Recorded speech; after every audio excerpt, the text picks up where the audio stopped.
ನೀವು ಶುಂಠಿಯನ್ನು ತೆಗೆದುಕೊಂಡು ಗ್ಯಾಸ್ ಮೇಲೆ ಇಟ್ಟು ಸುಡಬೇಕು, ಅಥವಾ ನಿಮ್ಮ ಮನೆಗಳಲ್ಲಿ ಒಲೆ ಇದ್ದರೆ ಅದರಲ್ಲೂ ಸುಡಬಹುದು. ಬದನೆಕಾಯಿ ಸುಡುವ ರೀತಿಯಲ್ಲಿ ಶುಂಠಿಯನ್ನು ಸುಟ್ಟು ಅದರ ಮೇಲಿನ ಸಿಪ್ಪೆಯನ್ನು ತೆಗೆಯಬೇಕು. ನಂತರ ಆ ಶುಂಠಿಯನ್ನು ತುರಿದು ಅಥವಾ ರುಬ್ಬುವ ಮೂಲಕ ಅದರ ರಸವನ್ನು ತೆಗೆಯಬೇಕು. ಹೀಗೆ ತೆಗೆದ ರಸವನ್ನು ಜೇನುತುಪ್ಪದೊಂದಿಗೆ ಸೇವಿಸಿ. ಹರಿದ ಶುಂಠಿ ಇನ್ನಷ್ಟು ಪ್ರಯೋಜನಕಾರಿ ಎಂದು ಸಾಬೀತುಪಡಿಸುತ್ತದೆ.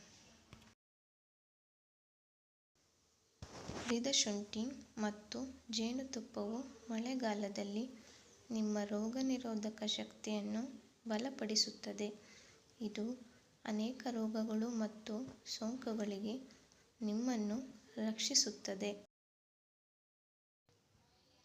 ಹುರಿದ ಶುಂಠಿಯನ್ನು ತಿನ್ನುವುದು ಮೈಗ್ರೇನ್ ಅಥವಾ ಸಾಮಾನ್ಯ ತಲೆನೋವಿನಿಂದ ಪರಿಹಾರವನ್ನು ನೀಡುತ್ತದೆ.